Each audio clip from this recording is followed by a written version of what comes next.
Hello everyone. आज उपाय की 11वीं क्लास है ज्योग्राफी की, और आज हम लोग पढ़ेंगे बहुत ही इंपॉर्टेंट चैप्टर है मिनरल एंड एनर्जी रिसोर्सेज, खनिज और ऊर्जा संसाधन।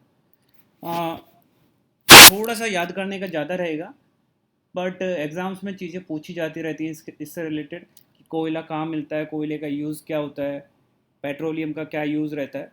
तो मैं थोड़ा सा इनके बारे में थोड़ा आपको बताऊंगा। थोड़ी इन्फॉर्मेशन है, आप अपने हिसाब से एग्ज़ाम के हिसाब से कम ज़्यादा इन्फॉर्मेशन याद रख सकते हैं। जो जो मैं हाईलाइट कर रहा हूँ वो तो आप लोगों को याद रखनी ही रखनी है। तो देखिए, पहला चीज़ मिनरल, ठीक है। और फर्स्ट थिंग मैं जो बताना चाहूँगा, जो मैंने ये नोट्स बनाए हैं लगभग, वो ज़्यादातर नोट्स 10th क्लास की एनसीईआरटी के हैं। ये मिनरल एंड एनर्जी रिसोर्सेज, ठीक है। ये लगभग 80% लगभग 10th की एनसीईआरटी के ही टॉपिक मैंने उठाए हैं। तो 10th क्लास में ये सारी चीज़ें आ जाती हैं, तो आप लोगों को थोड़ा उसी तरह से सीखना है इसको कि इतना डिफ़िकल्ट नहीं है, ठीक है। तो आज पढ़ेंगे हम लोग मिनरल एंड एनर्जी रिसोर्सेज। नाम से देखिए, फर्स्ट थिंग मिनरल, खनिज, इसके बारे में पढ़ेंगे। मिनरल, आपने आज तक क्या क्या मिनरल देखे हैं? आपके चारों तरफ जो भी चीज़ें किसी चीज़ की बनी हुई है वो मिनरल ही होता है, ठीक है। मिनरल मतलब वो चीज़ जो कि ज़मीन के अंदर मिलती है, ठीक है, जिसको पैदा नहीं करते, वो कई सालों के साथ में एक रिएक्शन से बनती है, टेम्परेचर प्रेशर पे, पत्थरों से और बहुत सारी चीज़ों से मतलब वो चीज़ बनती है। तो उसको कहते हैं मिनरल, ठीक है। लकड़ी मिनरल नहीं है, ठीक है, वो तो पेड़ की लकड़ी होती है ना। तो इस तरह से मिनरल, खनिज के बारे में पढ़ेंगे। इसकी डेफिनेशन आप पढ़ सकते हैं, homogeneous naturally occurring substance with A definable internal structure, ठीक है। एग्जाम्पल मैं देता हूँ, जैसे आयरन है। आयरन आप लोगों ने सब लोगों ने देखा होगा। लोहा आपके चारों तरफ होता है, पीतल आपके चारों तरफ होता है, कई चीज़ें आपको मिलती है, सोना, चांदी, ठीक है। ये सारे के सारे क्या है? मिनरल ही है। मीका, अब्रक जिसको बोलते हैं, वो भी मिनरल है। तो ये सारी की डायमंड, ये भी एक मिनरल है, ठीक है। एल्यूमिनियम, एल्यूमिनियम के आपने बर्तन देखे होंगे, आपके घरों में सबके पास एल्यूमिनियम के बर्तन होंगे, ये भी क्या है? मिनरल है। कहाँ से मिला? ये कोई पेड़ पे थोड़ा ना लगा था, तो कहाँ से निकला होगा? ज़मीन के अंदर निकला होगा। अब ज़मीन के अंदर ऐसा का ऐसा एल्यूमिनियम निकलता है क्या जैसे आपके घर में? नहीं, ज़मीन के अंदर तो बहुत रॉ फॉर्म में मिलता है। रॉ फॉर्म मतलब उसके साथ में और बहुत सारी अशुद्धियाँ मिली होती हैं, और उन सब चीज़ों से निकाल के और हम लोग उसको साफ करके एक तरह से बहुत सारी प्रोसेस के द्वारा उसमें से एल्यूमिनियम को अलग से निकाल लिया जाता है। इसी तरह से आयरन भी सेम, आयरन जो आपके घर में रहता है, कई कई चीज़ आपके लोहे की बनी रहती है घर में, तो वैसा आयरन तो होता नहीं है।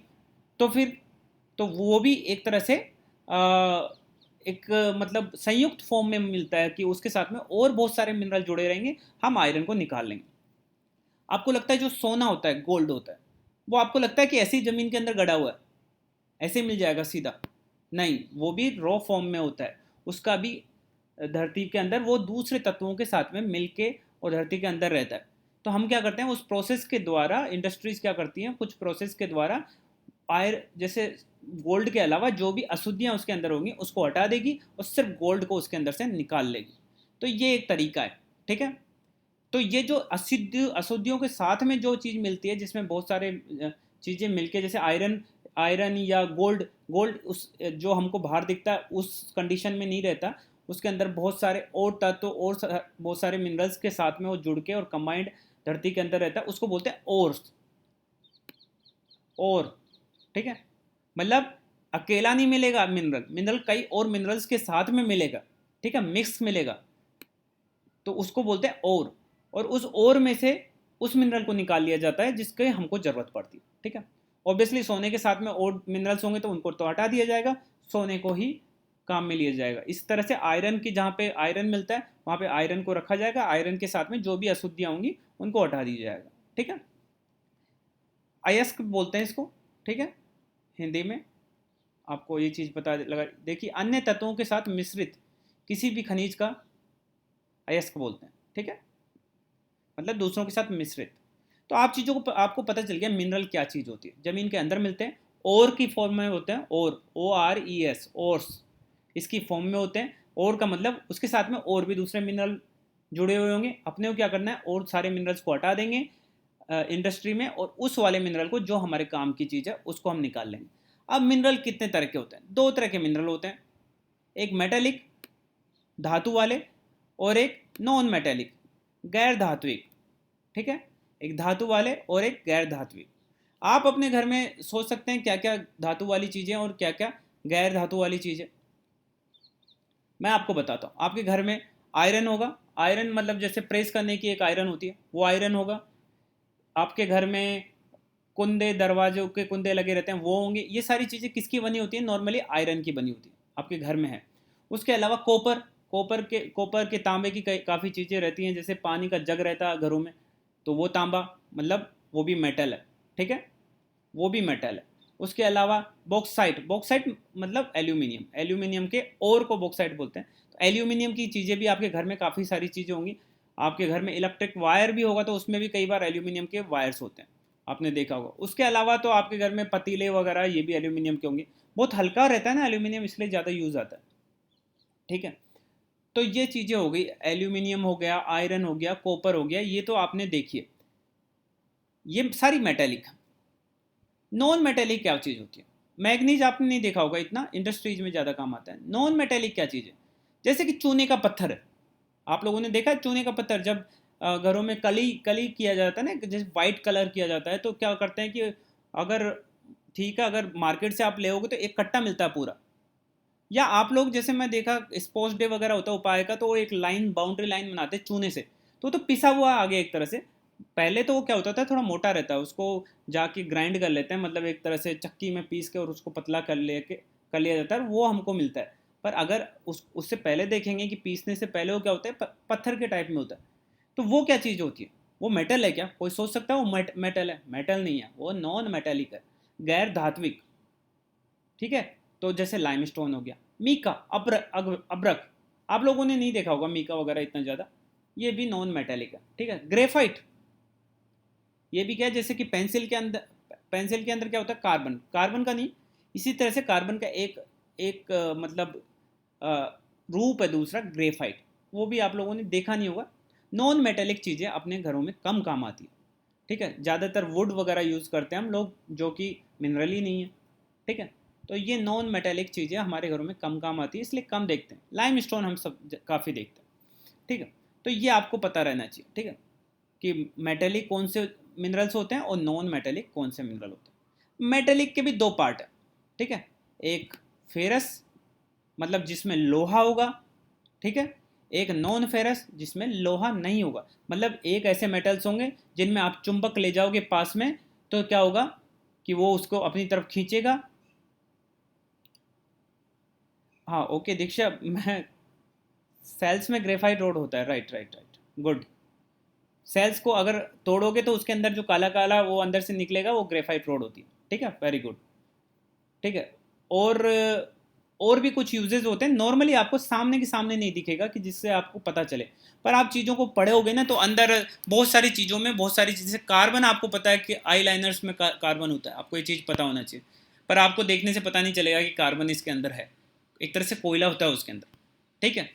तो ऐसे काफ़ी चीज़ें होंगी जो आपको ऐसे डायरेक्टली नहीं पता चलेंगी, बट उसके अंदर, जैसे आप सेल को तो तोड़ के तो देखोगे नहीं नॉर्मली, बट उसके अंदर आपको ग्रेफाइट मिल जाएगा, ठीक है। तो अब देखते हैं मेटेलिक। मेटेलिक दो तरह के, एक तो लोहे वाले मेटेलिक, एक नॉन, गैर लोहो खनिज, मतलब एक तो फेरस और एक नॉन फेरस। फेरस कौन से होंगे? फेरस होंगे जिनके पास आप जिनमें आयरन हो, ठीक है। तो आयरन मतलब उनके पास चुंबक ले जाओगे तो चिपकेगी एक तरह से, है ना, मैग्नेट ले जाओगे तो चिपकेगी। और नॉन फेरस जिसमें आयरन ना हो। तो मैं मोटा मोटी आपको बता रहा हूँ, और भी बहुत सारे होते हैं, ठीक है, पर मैं मोटा मोटी ये मेटल्स बता रहा हूँ, ठीक है। तो फेरस कौन से? जैसे लोहा, लोहा तो खुद ही होगा फेरस, फेरस का नाम ही लोहा होता है एक तरह से, ये लोहा होगा। और दूसरा मैंगनीज, ये मैंगनीज होता है, ठीक है। ये दो नाम याद रखो। ये दोनों कैसे हैं? फेरस मिनरल, और फेरस मिनरल कैसे होते हैं? मेटालिक, ठीक है, ये याद रहेगा। लोहे के ये टाइप होते हैं, मैग्नेटाइट, हेमाटाइट, लिमोनाइट और सीडेराइट। सबसे बेस्ट कौन सा है? मैग्नेटाइट, सॉरी इसमें थोड़ा सा हिंदी में थोड़ा उल्टा फुल्टा लिख दिया। मैग्नेटाइट सबसे बेस्ट कोयला, ए सॉरी आयरन है, ठीक है। सबसे बेस्ट क्वालिटी का आयरन कौन सा होता है? मैग्नेटाइट, ठीक है। आप जब कोई चीज़ बनवाने जाओ तो मैग्नेटाइट की अगर आपको मिल जाए कोई लोहे की चीज़ तो बेस्ट है, पर इंडिया में नहीं मिलता है। इंडिया में नॉर्मली कौन सा मिलता है? हेमेटाइट, ठीक है, हेमेटाइट, ओके। सबसे ज़्यादा कहाँ प्रोड्यूस होता है लोहा अपने देश में? कर्नाटका में। ठीक है, आगे मैं एक मैप भी दिखा दूंगा आप लोगों को। दूसरा मैंगनीज, ठीक है, इसका उपयोग आप लोग देख लेना कहाँ पे स्टील इंडस्ट्री वगैरह में यूज़ करते हैं। आपको नॉर्मली आपके घरों में मुश्किल है कहीं पे देखने को मिलना। मैंगनीज कहाँ पे ज़्यादा होता है? उड़ीसा में। ठीक है, थोड़ा बहुत याद रखिए। उसके बाद में देखो मेटल ही पढ़ रहे हैं हम लोग। ठीक है, मेटल एक तरह से मैं आपको मोटा मोटी एक आइडिया दूं तो मेटल ऐसी चीज़ है जिस पे आप आवाज ऐसे मारोगे हाथ से तो टन ऐसे आवाज़ आएगी। ठीक है, तो इस तरह से आपको थोड़ा सा आइडिया लगाना है कि मेटल है या नहीं है। तो ऐसे आवाज़ मारोगे उसको तो टन ऐसे आवाज़ आएगी। तो ये मेटल्स होते हैं नॉर्मली सारे के सारे। तो उनमें जैसे कि अब लोहे वाले मेटल्स और जिसमें लोहा नहीं हो, आयरन नहीं हो, वो वाले मेटल्स। तो लोहे वाले तो दो पढ़ लिए हम लोगों ने, एक तो आयरन खुद और एक मैंगनीज। और नॉन फेरस मतलब जिसमें आयरन नहीं हो उसके भी दो मैं बता देता हूँ, एक कॉपर और एक बॉक्साइट। ठीक है, कॉपर कहाँ यूज़ आता है? आपके घरों में होगा कॉपर, खूब वायर्स में यूज़ होता है, बिजली का अच्छा संवाहक होता है, इसलिए वायर्स में बहुत यूज़ होता है कॉपर। ठीक है, तो अच्छा मैंगनीज वगैरह को अभी इतना आप लोगों को देखिए, मैं अगर आप चाहो तो मैं इनके ऊपर एक एक क्लास भी ले सकता हूँ, फेरस के ऊपर, मैंगनीज के ऊपर। पर मैं नहीं चाह रहा कि आप लोग इसके अंदर घुस जाओ, उससे कोई एग्जाम में आपको दिक्कत रहेंगी। आप सिर्फ यूपीएससी की प्रिपरेशन कर रहे हो तो इनके बारे में बहुत डिटेल में हम लोग पढ़ सकते हैं। मैंगनीज क्या होता है या कॉपर क्या होता है, कहाँ कहाँ पाया जाता है, क्या इसके यूजेज होते हैं। ठीक है, कॉपर किस तरह से डेवलप होता है अपने अर्थ के अंदर। तो ये सारी की सारी चीज़ें हम पढ़ सकते हैं। बट मैं नहीं चाह रहा कि आप इतना डिटेलिंग में जाए, आप पहले थोड़ा थोड़ा चीज़ें पता लगा लीजिए ना। सिंपल बात है, लोहा जैसे आयरन है तो आयरन का मैं क्या बताना चाहता हूँ, आयरन की बेस्ट क्वालिटी कौन सी है, सबसे खराब क्वालिटी कौन सी है, आयरन कहाँ पे मिलता है, पहले चीज़ ये याद रखिए। मैंगनीज, मैंगनीज कहाँ पे काम में आता है? आयरन का तो आपको पता ही कहाँ पे काम आता है, तो मैंगनीज कहाँ पे काम आता है और सबसे ज़्यादा कहाँ पे मिलता है? इंडिया में, उड़ीसा में। ठीक है, ऐसा नहीं कि उड़ीसा के अलावा कहीं नहीं मिलता, पर फर्स्ट रैंक पे उड़ीसा है इसको प्रोड्यूस करने में। फिर कॉपर, कॉपर का आपको यूज़ पता है कि कॉपर क्या, वायर्स में काफ़ी यूज़ किया जाता है कॉपर, इलेक्ट्रिकल केबल्स में, इलेक्ट्रॉनिक्स में। जब आप देखेंगे तो आपके लैपटॉप वैपटॉप में भी कॉपर के वायर्स होंगे। ठीक है, काफ़ी चीज़ों में ये काम आता है क्योंकि बिजली का अच्छा संवाहक होता है, गुड कंडक्टर ऑफ इलेक्ट्रिसिटी है। ठीक है, सबसे ज़्यादा कॉपर कहाँ पे मिलता है? बेलाघाट एमपी में। जो वो महाराष्ट्र के होंगे उनको पता होगा, नागपुर के पास ही पड़ता है बेलाघाट। ठीक है, एमपी में। और खेतड़ी राजस्थान में, जो राजस्थान से हैं उनको पता होना चाहिए खेतड़ी में क्या मिलता है? कॉपर। कॉपर को ही तांबा बोलते हैं। ठीक है, उसके अलावा बॉक्साइट, बॉक्साइट क्या है? एल्यूमिनियम का ही ओर है एक तरह से। और बताया था ना, ओर्स, अयस्क, उसी का और है। और सबसे ज़्यादा कहाँ पे मिलता है? उड़ीसा में। और ये बहुत लाइट होता है इसलिए हमारे घरों में काफ़ी काम आता है। कंडक्टिविटी अच्छी खासी होती है इसकी। आप गर्म करने के लिए भी लगाओगे तो कॉपर के सॉरी बॉक्स एल्यूमिनियम के बर्तन बहुत जल्दी गर्म हो जाएंगे। ठीक है, तो ये इसकी कंडक्टिविटी अच्छी रहती है। Non metallic minerals, non metallic क्या होंगे? मीका और लाइमस्टोन। लाइमस्टोन का यूज़ आपको पता है ना, घर वगैरह बनाने में, पुताई वगैरह करने में इनमें ज़्यादा काम आता है। ठीक है, इसका किससे बना होता है? कैल्शियम कार्बोनेट और मैग्नीशियम कार्बोनेट का बने हुए पत्थर होते हैं। ठीक है, तो आपसे कल को पूछ सकता है कैल्शियम कार्बोनेट्स फाउंड इन, और चार ऑप्शन दे देगा, माइका देगा, लाइमस्टोन देगा और कुछ और दो और ऑप्शन दे देगा, सैंडस्टोन दे देगा। तो आपको बताना है कैल्शियम कार्बोनेट या मैग्नीशियम कार्बोनेट किस में होता है? लाइमस्टोन, चूना पत्थर में। ठीक है, सीमेंट इंडस्ट्री में काफ़ी ज़्यादा काम में आता है। और सबसे ज़्यादा प्रोड्यूस कौन करता है? लाइमस्टोन, राजस्थान। ठीक है, मीका कहाँ पे सबसे ज़्यादा मिलता है? कोडरमा, झारखंड में। अभी ये जो जो मोटा मोटी वाले हैं इनको आपको याद रखना, एग्जाम्स में पूछे जाते हैं। ठीक है, तो ये कि कहाँ पे कौन सा मिलता है या इस तरह की चीज़ें पूछ ली जाती हैं और कहाँ पे यूज़ होता है। ठीक है, तो और डिटेल में आप लोग जानना चाहते हैं तो आप ये एक मैप देख सकते हैं। ठीक है, इसमें आपको पता चल जाएगा कि कहाँ पे कौन सा चीज़ है। जैसे आयरन और फील्ड है, तो ये इस तरह से लगे हुए हैं क्रॉस, ये आयरन। तो आयरन देखो ये कौन सा स्टेट है, अब आप लोग स्टेट बनाना सीख गए हैं तो अब ज़्यादा टेंशन है नहीं। तो ये कौन सा स्टेट है? कर्नाटका। इधर क्या? गोवा में मिलता है आयरन। और इधर की तरफ क्या है? उड़ीसा में आयरन मिलता है और थोड़ा झारखंड में मिलता है। ठीक है, और ये छत्तीसगढ़ एरिया में ज़्यादा आयरन मिलता है। तो एक तरह से आप चाहें जो MPSC या UPSC की प्रिपरेशन कर रहे हैं वो थोड़ा और डिटेल में जाके इसको पढ़ सकते हैं। ज़्यादातर लोगों को ज़रूरत नहीं है इतना डिटेल में जाने की, फिर भी कभी टाइम मिले तो आप देख सकते हैं आयरन हमारे इंडिया में कहाँ कहाँ मिलता है। ऊपर के तो कहीं पे भी नहीं मिलता, यहाँ तो कहीं पे भी नहीं मिलता। आप इसके डिटेल में कभी आप मेरे से अगर और डिटेल में पूछना चाहें तो मैं पर्सनली आप अपना मैसेज डाल दीजिए मेरे को, मैं आपसे बात कर सकता हूँ कि कैसे आयरन बनता है, ठीक है, क्यों आयरन यहाँ पे नॉर्थ में नहीं होता है, ठीक है, क्यों ये सैंड स्टोन वगैरह यहीं पे मिलते हैं नॉर्थ में, इधर सैंड स्टोन वगैरह नहीं मिलेगा आपको, ठीक है। तो ये हम लोग ये जान सकते हैं कि सैंड स्टोन और चीज़ें कहाँ पे कौन सी क्यों मिलती है। तो अभी इतना डिटेल में नहीं जाएंगे, ठीक है, आई थिंक ज़रूरत भी नहीं है आप लोगों को, ठीक है। थोड़ा सा क्लास अभी दूसरा आज का दूसरा टॉपिक है और आज थोड़ा जल्दी ख़त्म हो जाएगा जहाँ तक मुझे लग रहा है। दूसरा टॉपिक है एनर्जी रिसोर्सेज, ऊर्जा संसाधन। एनर्जी रिसोर्सेज क्या होता है? जिनको जलाने से हीट मिले, ठीक है, या इलेक्ट्रिसिटी जनरेट हो, उसको एनर्जी रिसोर्सेज बोलते हैं। किसी भी चीज़ को जला दो आप, घर में जैसे कोयला जलाओगे हीट निकलेगी उससे, बिल्कुल निकलेगी, या लाइट निकले, ठीक है, उसको एनर्जी रिसोर्सेज। पेट्रोलियम को जलाओगे तो क्या बनेगा? आप बोलोगे सर पेट्रोलियम से कौन सी आग निकलती है, हम थोड़ा ना जलाते हैं पेट्रोलियम को। पेट्रोलियम तो जलता है, पेट्रोल क्या होता है, गाड़ी के अंदर जाता है, गाड़ी के अंदर क्या होता है, कंबशन होता है, कंबशन से वो जलता ही तो है, ठीक है। तो पेट्रोल भी जलता है। गैस, आपके चूल्हे पे जो गैस आती है, ठीक है, आपकी गैस आती है ना, घरों में सब सिलेंडर आते हैं, तो उसको जलाते हो तो क्या निकलती है? लाइट ही निकलती है, लाइट एंड हीट, ठीक है, लाइट एंड हीट निकलती है ना सब चीज़ों में, तो लाइट एंड हीट। तो ये चीज़ आपको पता रहनी चाहिए कि जिन चीज़ों से लाइट एंड हीट प्रोड्यूस होती है उसको क्या बोलते हैं? एनर्जी रिसोर्सेस, ठीक है, एक तरह से जहाँ से एनर्जी मिलती है, ठीक है। आप आयरन कोर को जलाओगे, कोई ये क्या नाम, आप अपने मान लो कि एल्यूमिनियम को, घर के सारे एल्यूमिनियम जला के रोटी बना लोगे क्या? नहीं बनेगा, ठीक है।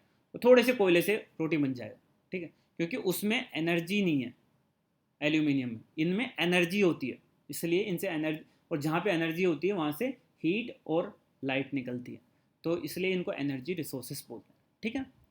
अब एनर्जी रिसोर्सेस बहुत इंपॉर्टेंट टॉपिक है, आपके न्यूज़ेज में आता रहेगा, बार बार में आता रहेगा। मैं थोड़ा कंपाइल किया हूँ इधर उधर से, आपको इससे ज़्यादा पढ़ने की ज़रूरत नहीं है, ठीक है। और भी डिटेल में अथाह समुंदर है पढ़ने के लिए, पर आप लोग जितना पहले इतना सारा जो मैं दे रहा हूँ उतना पढ़िए, उसके बाद में आपका जो मन करे जितना पढ़ना है उतना पढ़िए, कमी तो है नहीं। एक एक बुक है इन सब चीज़ों पे, एनर्जी रिसोर्सेज पे पूरी बुक है, आप देखेंगे तो मार्केट में आपको बुक्स मिल जाएंगी। तो पर पहले तो जितना इसमें है उतना तो आप जानने की कोशिश कीजिए। एनर्जी रिसोर्सेज, ठीक है, तो एनर्जी रिसोर्सेज दो तरह के होते हैं, एक तो कन्वेंशनल पारंपरिक ऊर्जा स्रोत, और एक नॉन कन्वेंशनल, नॉन गैर पारंपरिक। पारंपरिक मतलब, कन्वेंशनल मतलब जो सदियों से चले आ रहे हैं, जो सालों साल से जो हम लोग सोच रहे हैं ये एनर्जी सोर्स है, रिसोर्स है। अच्छा, सोर्स और रिसोर्स में क्या अंतर है? रिसोर्स क्या चीज़ होती है, ठीक है, मैं कभी असाइनमेंट दूंगा आप लोगों को इस चीज़ के ऊपर। तो आप बताइए, कन्वेंशनल रिसोर्स या सोर्सेस भी लिख दिया इसमें, तो जो कन्वेंशनल मतलब पारंपरिक, जो पहले से चले आ रहे हैं, ठीक है। कौन कौन से एनर्जी रिसोर्सेस हैं आपके चारों तरफ, आप देखने से पता चलेगा। कोयला एक है, आप लोग देखते हैं कोयला, कोयले से क्या क्या होते हैं, भट्टियाँ चलती है, कोयले से खाना भी बनाते लोग, कोयले से इलेक्ट्रिसिटी भी प्रोड्यूस होती है, ठीक है, पावर प्लांट्स में। तो कोयला जब जलाओगे तो उसमें से हीट निकलती है, हीट और उससे इलेक्ट्रिसिटी प्रोड्यूस होती है। तो कोयला एक पारंपरिक, और अब क्या अभी यूज़ करने लगे हैं 5-10 सालों से? नहीं, काफ़ी सालों से हमेशा से यूज़ कर रहे हैं। तो ये कैसा सोर्स हो गया? कन्वेंशनल सोर्स, ठीक है। उसके बाद में दूसरा कौन सा है? दूसरा कौन सा है? पेट्रोलियम। पेट्रोल आप लोग देखते हैं अपने आसपास में, उसमें तो कोई इश्यू नहीं है। आवाज़ आ रहा है आप लोगों को सही? किसी को आवाज़ नहीं आ रहा शायद, एक दो को। आप लोगों को सबको आवाज़ आ रहा है ठीक से? ओके, क्लियर है ना? ओके, जो गैलेक्सी नाम से हैं वो प्लीज़ आप अपना माइक वगैरह थोड़ा सही कीजिए या एग्जिट करके वापस आइए, ठीक है। तो दूसरा हो गया पेट्रोलियम, ठीक है, वो भी आप अपने आसपास में देखते हैं। मैं जो जो चीज़ें बोल रहा हूँ वो बिल्कुल आप ध्यान से सुनिए, क्योंकि ये चीज़ें आपको बाद में बड़ी परेशान करेंगी, आपको समझ में नहीं आएगा कि कौन सा क्या चीज़ होता है। कन्वेंशनल याद ही नहीं आता एग्ज़ाम में, नॉन कन्वेंशनल पूछ लेगा, कन्वेंशनल के एग्जांपल्स डालते जाओगे आप और कुछ नहीं मार्क्स मिलेंगे। तो ये इसलिए याद करने के लिए आप थोड़ा सा, जब मैं कोई कहानी बता रहा हूँ उसके आगे पीछे की, तो आप लोग वो चीज़ ज़रूर याद रखिए।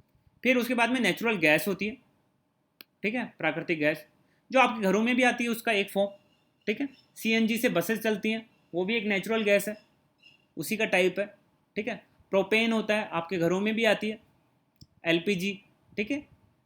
तो वो गैसेज हैं, तो उनको भी जलाने से, ये भी आज से थोड़ा ना यूज़ हो रही है, ये भी पारंपरिक है, बहुत पहले से यूज़ हो रही है। और इलेक्ट्रिसिटी, ठीक है, ये पारंपरिक सोर्सेस हैं। इलेक्ट्रिसिटी इन्हीं चीज़ों से बनती है वैसे। तो देखिए, कोल, कोल बनता कैसे, आप लोगों को पता है कोयला बना कैसे? आपको पता है कि कोयले की खदान होती है, पर कोयला बना कैसे? आयरन वगैरह के बारे में तो मैंने इतना बताया नहीं, पर कोयले का जो मैं बताना चाहता हूँ थोड़ा सा, क्या होता है कि सपोज कीजिए, मैं थोड़ा सा इस वाले मैप में बता देता हूँ। सपोज कीजिए यहाँ पे एक नदी बहती है, ठीक है, इसका नाम है दामोदर, ठीक है। इतनी लंबी नहीं है दामोदर, थोड़ी छोटी बना लेता हूँ। ये सपोज करो दामोदर नदी बहती, इसके दोनों तरफ क्या है? पहाड़, क्या है? पहाड़, ठीक है। अब पहाड़ों पे क्या लगेंगे? पेड़ लगेंगे, पेड़ भी होंगे, पौधे भी होंगे, उनके साथ में कुछ जीव जंतु भी होंगे। सपोज करो कई सालों से इधर से प्रेशर लगता गया, और अपने इंडिया का मूवमेंट कैसा है, ऐसा है ना, मैं थोड़ा बाद में बताऊंगा। और यहाँ पे हिमालय, और इधर से प्रेशर लगता गया लगता गया लगता गया, सपोज कीजिए। और तो ये जो रिवर है जिसमें बीच की खाई है, ये क्या होने लग जाएगी? ढहने लगेगी, और ये पेड़ पौधे सारे के सारे इस रिवर के दब जाएंगे, और ऊपर से पत्थरों की लेयर और स्टार्ट हो जाएगी। तो ये सारे पेड़ पौधे क्या हुए? अर्थ के अंदर नीचे दब गए, और इसके ऊपर और प्रेशर लगाया तो और इसके ऊपर स्टार्ट हो गई लेयर पे लेयर, लेयर पे लेयर, लेयर पे लेयर, और ये पूरा का पूरा पत्थरों से ऊपर से ढक गया, और नीचे की तरफ क्या? पेड़ पौधे दब गए। अब जो पेड़ पौधे नीचे दबे, उनमें क्या होगा? अब उनमें रिएक्शन होने लगेगी, ठीक है, धीरे धीरे। जैसे आप लकड़ी होती है, लकड़ी को आप क्या करो कि काट के और नीचे जमीन के अंदर नीचे गाड़ दो बहुत, तो उसकी रिएक्शन होके वो लकड़ी वैसी की वैसी थोड़ी ना रहेगी, उसका उसका कंपोजिशन धीरे धीरे चेंज होने लगेगा। तो ऊपर से क्या लगेगा? प्रेशर, प्रेशर लगेगा, क्योंकि उसके ऊपर बहुत सारा पत्थर वगैरह है नीचे के पेड़ पौधों पे, और नीचे टेम्परेचर भी ज़्यादा है। तो ज़्यादा टेम्परेचर और ज़्यादा प्रेशर की वजह से उसका पूरा केमिकल कंपोजिशन चेंज हो जाएगा। किसका? जो पेड़ पौधे नीचे दब गए थे। अब वो उसमें लाखों साल हो गए, सपोज करो लाखों साल पहले दबे थे। अब हम क्या करेंगे? अब हम खोदना स्टार्ट करेंगे। हमको पता चलेगा, कैसे भी साइंटिस्ट पता लगा लिए कि यहाँ पे कोयला मिल सकता है। तो हम ऊपर से, अब ये सारी परतें, ऊपर से मिट्टी की परत होगी, पत्थरों की जैसी भी परतें रहेंगी, इन परतों को ऊपर से हटाते रहेंगे, हटाते रहेंगे, हटाते रहेंगे। ये हटता जाएगा, हटता जाएगा, हटता जाएगा, और नीचे क्या मिल जाएंगे हमको? वो पेड़ पौधे। पर वो उसी फॉर्म में रहेंगे क्या जिस फॉर्म में दबे थे? नहीं, वो डिकम्पोज हो गए, वो उसकी स्टेज चेंज हो गई, और वो क्या बन जाएगा? क्या बन जाएगा? कोल, ठीक है। वो क्या बन जाएगा? कोल। पर एक दो दिन का काम नहीं है, ये सालों साल लगता है, मतलब लाखों साल बनता है, ठीक है। तो इसलिए ये नॉन रिन्यूएबल रिसोर्स है। कैसा है? Non renewable. रिन्यूएबल का मतलब होता है जिसको आज यूज कर लिया तो कल वापस आ जाएगा। जैसे सूरज की रोशनी से बिजली बनाते हैं, तो ऐसा तो नहीं है कि आज सोलर पैनल से बिजली बन गई, अरे यार सूरज की रोशनी आज खत्म हो गई, कल तो मिलेगी नहीं, ऐसा नहीं है, कल भी आएगी। तो उसको बोलते हैं रिन्यूएबल रिसोर्स। और जिस जिस चीज़ को एक बार यूज़ करने के बाद में वापस से नहीं बनने वाली जल्दी से, तो उसको बोलते हैं नॉन रिन्यूएबल, ठीक है, ठीक है। नॉन नॉन लगा दो रिन्यूएबल के आगे। तो वो रिसोर्स, जैसे कि मान लो कोयला है, एक बार आपने कोयला निकाला और आपने बोला नहीं, बन तो जाते हैं वापस से, क्या दिक्कत है, 1 लाख साल ही तो लगेंगे, तो उसको क्या फ़ायदा? वो तो ख़त्म हो गया ना। 1 लाख साल तो पता नहीं मानव सभ्यता भी रहेगी या नहीं रहेगी। तो इसलिए उनको बोलते हैं नॉन रिन्यूएबल, ठीक है। आशा है कि आपको कोयला बनना समझ में आ गया होगा। तो कोयला, ठीक है, ये मैंने इसमें बता दिया है, आप लोग थोड़ा पढ़ लीजिएगा। कोयले में क्वालिटी के हिसाब से बेस्ट कोयला कौन सा होता है? एंथ्रासाइट, फिर बिटुमिनस, फिर लिग्नाइट और फिर पीट। ठीक है, ये इनका ऑर्डर है। सबसे बेस्ट कोयला कौन सा होता है? एंथ्रासाइट। सबसे ज़्यादा कोयला कहाँ मिलता है? आंख बंद करके झारखंड लगा दिया करो, झारखंड में मिलता है सबसे ज़्यादा। ठीक है, नेक्स्ट पेट्रोलियम। पेट्रोलियम भी लगभग ऐसा ही प्रोसेस है जिससे पेट्रोल बनता है। इसमें भी क्या हुआ? इसमें भी सेम पेड़, इसमें जीव जंतु और इस तरह की चीज़ें और पेड़ पौधों के साथ में नीचे दब गई, पर इस बार क्या, पानी के अंदर थोड़ा सा रहा। ठीक है, ऊपर क्या रहा? पानी।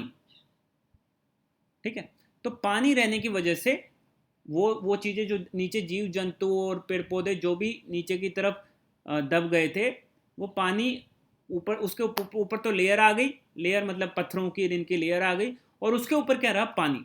तो उसकी वजह से पेट्रोलियम पदार्थ बन गए। ठीक है, तो पेट्रोलियम ज़्यादातर कहाँ मिलता है? समंदर के अंदर ही पेट्रोल मिलता है। थोड़ा बहुत इधर उधर भी मिलता है, जैसे यहाँ मिलेगा, ये बाड़मेर में इधर की तरफ मिलेगा गैस। ठीक है, तो पेट्रोलियम और गैस एक साथ ही मिलती है। जैसे मान लो आप खोदने जाओगे तो नीचे पेट्रोल मिलेगा और ऊपर की तरफ गैस मिलेगी, तो एक ही जगह से आप पेट्रोल भी निकाल सकते हो, गैस भी निकाल सकते हो ज़्यादातर जगह पे। ठीक है, तो ऊपर गैस निकलेगी तो गैस के लिए एक एक ऐसे पाइप लगा दो, गैस निकलती रहेगी, उसको इकट्ठा कर लो और पेट्रोल को दूसरे तरीके से निकाल लो। ठीक, तो ये होगी पेट्रोलियम और गैस कैसे बनती है।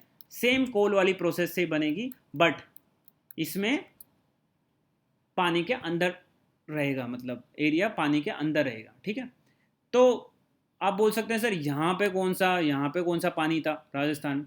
पहले तो समंदर था भाई इधर भी। ठीक है, तो इसलिए ये पूरा पोर्शन किस में था? पानी के अंदर था, इसलिए ये हो गया। ठीक है, तो ये चीज़ आपको पता चल गई। सबसे ज़्यादा पेट्रोलियम कहाँ मिलता है? अपने बॉम्बे हाई, मुंबई हाई, मुंबई से थोड़ा सा दूर है, समंदर के अंदर जगह है मुंबई हाई, वहाँ से मिलता है। और मैंने इनकी पेट्रोलियम की लोकेशन लिख दी है, अंकलेश्वर गुजरात में, दिग्बोई और नाहरकटिया किस में? आसाम में। ठीक है, मोरन हुगरीजन ये जगह है एक आसाम में, वहाँ पे भी पेट्रोल काफ़ी मिलता है। सेम नेचुरल गैस, प्राकृतिक गैस, मैंने बता ही दिया, प्रोसेस आपको बता दिया। सेम गैस का क्या क्या यूज़ होता है? घरों में आपके जलाने के लिए काम आती है। सीएनजी में गैसेज, सीएनजी की क्या चलती है? अभी गाड़ियाँ और सब कुछ चलने लग गई सीएनजी पे, तो ये नेचुरल गैस होगी। ठीक है, कहाँ पे मिलती है? कृष्णा गोदावरी के बेसिन में और मुंबई हाई में। देख लो कहाँ कहाँ पर है ये। मुंबई हाई यहाँ पे थोड़ा समंदर में, मुंबई से थोड़ा सा दूर, और कृष्णा गोदावरी बेसिन मतलब इस एरिया में, सॉरी थोड़ा सा नीचे इस वाले एरिया में, यहाँ पे आती है कृष्ण, यहाँ पे गोदावरी आ जाती है ऊपर और यहाँ कृष्णा आ जाती है, तो इनके बेसिन में, बेसिन मतलब समुद्र की तरफ थोड़ा जाके। ठीक है, आगे बढ़ते हैं फटाफट। इलेक्ट्रिसिटी, मेनली दो तरह की इलेक्ट्रिसिटी बनाते हैं हमेशा से, एक हाइड्रो मतलब पानी से जो बिजली बनती है, और एक थर्मल। थर्मल मतलब जैसे कोयला जला के या गैस जला के, शायद मोदा के आसपास होगा कोई तो पता होगा, एनटीपीसी मोदा है जैसे थर्मल। ज़्यादातर बिजली अपनी थर्मल बिजली है, हाइड्रो से कम बनती है। ठीक है, गैर हमेशा से यूज़ नहीं करते जिन रिसोर्सेज को, एनर्जी रिसोर्सेज को, ऐसे रिसोर्सेज जैसे नई एनर्जी आई है, एटॉमिक एनर्जी। ठीक है, इस तरह की एनर्जी, तो ये आपका जैसे कि परमाणु ऊर्जा, ये हमेशा से नहीं चली आ रही। आप बोलोगे सर 50-60 साल तो हो गए, तो 50-60 साल कोई बड़ी बात नहीं होती ज्योग्राफी वगैरह में। ठीक है, तो कई, ये तो अभी नई नई सारी टेक्नोलॉजीज़ है, तो इसको बोलते हैं एटॉमिक एनर्जी। नॉन कन्वेंशनल है, मतलब परंपरागत नहीं है, ये तो अभी स्टार्ट हुई है ये सारी चीज़ें। ठीक है, तो ये किस किस से बनती है परमाणु ऊर्जा? यूरेनियम, जो केमिस्ट्री पढ़े होंगे कभी, यूरेनियम और थोरियम नाम के कंपाउंड होते हैं, उनसे बनती है। ठीक है, तो केमिस्ट्री में आता था एक आवर्त सारणी। ठीक है, आप लोगों ने, किसी ने, ज़्यादातर ने, सबने 10th में तो पढ़ी होगी उसको, पीरियोडिक टेबल, उसमें ये दोनों तत्व होते हैं। यूरेनियम इंडिया में कहाँ मिलता है? झारखंड में, और अरावली में। अरावली कहाँ पर है? राजस्थान में। और थोरियम कहाँ मिलता है? केरला में। केरला में कौन सी सैंड के अंदर मिलता है भाई, मिट्टी के अंदर, मोनाजाइट सैंड, सैंड का नाम है वहाँ की, वहाँ पे थोरियम मिलता है। और इन दोनों से न्यूक्लियर एनर्जी बनती है, न्यूक्लियर एनर्जी, एटॉमिक एनर्जी, और हिंदी में परमाणु ऊर्जा। ठीक है, ओके। सोलर एनर्जी आप लोग देखते हैं, आप लोग गाँव में भी होगी, शहरों में भी होगी, ये सब सोलर के पैनल्स लगे रहते हैं। तो क्या होती है? सिंपल फोटोवोल्टिक टेक्नोलॉजी का यूज़ करते हैं। मैं डिटेल में नहीं जाऊँगा साइंस की इसके, नहीं तो सारी सारी क्लासेज इनमें निकल जाएंगी। ठीक है, तो किस तरह से सोलर एनर्जी हमारे अच्छी खासी, क्योंकि हमारे यहाँ पे गर्मी काफ़ी पड़ती है, धूप भी काफ़ी स्ट्रेट रहती है, इसलिए सोलर एनर्जी में फ्यूचर है हमारे देश का, ठीक है। काफ़ी बिजली बना सकते हैं, अभी बना भी काफ़ी रहे, ठीक है। विंड एनर्जी आप लोगों ने देखी होगी, देखो इसमें देख भी लो, ये सोलर एनर्जी है, ठीक है। ये विंड एनर्जी है, ये घूमता है हवा से ऊपर का, इसको टरबाइन बोलते हैं, टरबाइन। ये गोल गोल घूमता है, इसके पीछे जनरेटर लगा रहता है और फिर उससे इलेक्ट्रिसिटी बाहर निकलती है, ठीक है। ये ये हाइड्रो गलती से है इसमें, ये कौन सी है, परमाणु ऊर्जा, ठीक है। न्यूक्लियर था, ये न्यूक्लियर नीचे आ गया, थोड़ा एडिट कर लेंगे। फिर उसके अलावा क्या, बायोफ्यूल। बायोफ्यूल मतलब जैसे कि आप अपने गेहूं को जलाओ सपोज करो, या गन्ने को जलाओ, सॉरी गेहूं को नहीं, गन्ने को जलाओ, और गन्ने से आपकी गाड़ी स्कूटी या बाइक चलने लग जाए, तो क्या मज़ा आ जाए ना।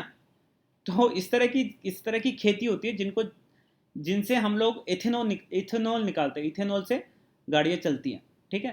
तो ऐसी खेती करने लग जाएं, इसको बोलते हैं बायोफ्यूल, ठीक है। हम खेती करेंगे और उससे हम लोग अपनी गाड़ियों को चलाएंगे, पेट्रोल नहीं डलाएंगे, पेट्रोल महंगा पड़ता है या बाहर से खरीदना पड़ता है देश को, तो हम पेट्रोल नहीं डलाएंगे, हम उस सब चीज़ से चलाएंगे। तो आप बोलोगे सर मेरे आसपास में बहुत सारी खेती है, मैं सबसे चला देता हूँ, सबसे फ्यूल निकाल लेता हूँ, सबसे नहीं निकलता वो चीज़, ठीक है। मान लो कि गन्ने का जूस तो गन्ने से निकलेगा ना, आप गेहूं को डाल के निकालोगे तो नहीं निकलेगा ना कुछ भी जूस। तो इस तरह से बायोफ्यूल भी हर किसी प्लांट से नहीं निकलता। एक प्लांट काफ़ी फेमस है, जट्रोफा, इसकी खेती राजस्थान वगैरह में काफ़ी होती है। जट्रोफा की खेती लगाओगे तो उससे बायोफ्यूल निकल सकता है। काफ़ी जगह अब धीरे धीरे होने लग गई इन सब चीज़ों की खेती, ठीक है। अभी एक नई स्कीम भी आई है सबको बढ़ावा देने के लिए, रिसर्च बढ़ाने के लिए बायोफ्यूल्स में, प्रधानमंत्री G1 योजना, ठीक है। जैविक नाम से कुछ है पूरी योजना, ठीक है। आप लोग देख लेना अगर कोई डिटेल में पढ़ना चाहे तो। वैसे शॉर्ट फॉर्म में याद रखो, जीवन योजना किससे रिलेटेड है, बायोफ्यूल से, ठीक है। बायोगैस आप लोगों ने देखी भी होगी भाई, है ना, गोबर गैस टाइप में, ठीक है। कुछ नहीं होता नीचे की तरफ, मतलब अब मैं डिटेल में क्या जाऊँ कि मान लो कि बहुत सारे वेस्टेज होते हैं घरों में, सब्जियां उब्जियां और ये सब वेस्ट होती है, आप उसको एक गड्ढे में डाल दो, गड्ढे में ऑक्सीजन की कमी रहेगी, तो अनएरोबिक कंडीशंस में क्या होगा, गैसेस बनने स्टार्ट हो जाएंगे, ठीक है। और गैसेस बन के आप उस गैस को बाहर करके और इकट्ठा कर लो, उस गैस को जला के और आप लोग यूज़ कर सकते हो। गाँव में किसी किसी गाँव में गोबर गैस वगैरह का प्लांट लगा देते हैं गाँव वाले, ठीक है। अच्छा रहता है वो, मतलब उससे गैस भी बन जाती है और वो गोबर भी खाद बन जाता है धीरे धीरे, ठीक है। तो ये एक बायोगैस बन सकती है, ठीक है। और उसके अलावा जियोथर्मल, हाँ जियोथर्मल, जियोथर्मल क्या होता है, आप लोगों ने पहले भी देखा है कि धरती के अंदर अंदर जाएंगे तो टेम्परेचर क्या होगा, बढ़ेगा। तो क्या होता है कि कुछ स्प्रिंग्स ऐसे निकलते हैं, आप लोगों ने देखा कि मूवीज वगैरह में देखा होगा, जमीन से अचानक से एक फंवारा बाहर निकलने लग गया, ठीक है। एकदम से फंवारा, जैसे आप देखेंगे ना, तो यहाँ पे एकदम से फंवारा बाहर निकलने लग गया और वो गर्म पानी होता है थोड़ा, ठीक है, उसका फंवारा निकलने लग जाएगा। तो उससे क्या होती है कि उससे भी इलेक्ट्रिसिटी बनाने लग जाते हैं, उससे भी एनर्जी लेने लग जाते हैं, ठीक है। तो इसको बोलते हैं जियोथर्मल एनर्जी। नाम बता रहा हूँ, शायद छत्तीसगढ़ में तातापानी नाम की जगह है जहाँ पे ये इससे इलेक्ट्रिसिटी बनाई जाती है। तो आप लोगों को ये चीज़ें पता चल गई, ठीक है। आप लोग एक बार रिवाइज करोगे तो आप लोगों को ठीक से याद हो जाएगी कौन कौन सी परंपरागत है, कौन कौन सी गैर पारंपरिक है, या सॉरी नॉन कन्वेंशनल, ठीक है।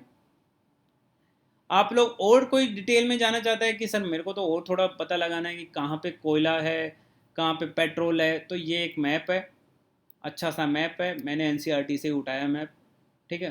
तो कोई बुरा मत मानना इसमें, ये सारे मैप्स तो एनसीईआरटी में मिलेंगे, ठीक है, बना नहीं सकते इतना परफेक्ट मैप। तो आप इसमें देख सकते हैं कोल फील्ड कहाँ कहाँ पे, मैंने बताया ये कोल फील्ड है जैसे, ठीक है। और ये कोल फील्ड हो गया। ऑयल फील्ड कहाँ कहाँ पे, देखो ये यहाँ पे दिखेगा मुंबई हाई, ठीक है, वडोदरा के पास में, इस तरह से आप देख सकते हैं। एक और मैप है, ये मैप आप कोई पढ़ना चाहे तो पढ़ सकता है घर पे, अदरवाइज आप स्किप भी कर सकते हैं कि मेन न्यूक्लियर प्लांट कहाँ कहाँ पे, देखो कलपक कलपक्कम में है, काइगा में है न्यूक्लियर प्लांट जो रेड वाले, तारापुर में है,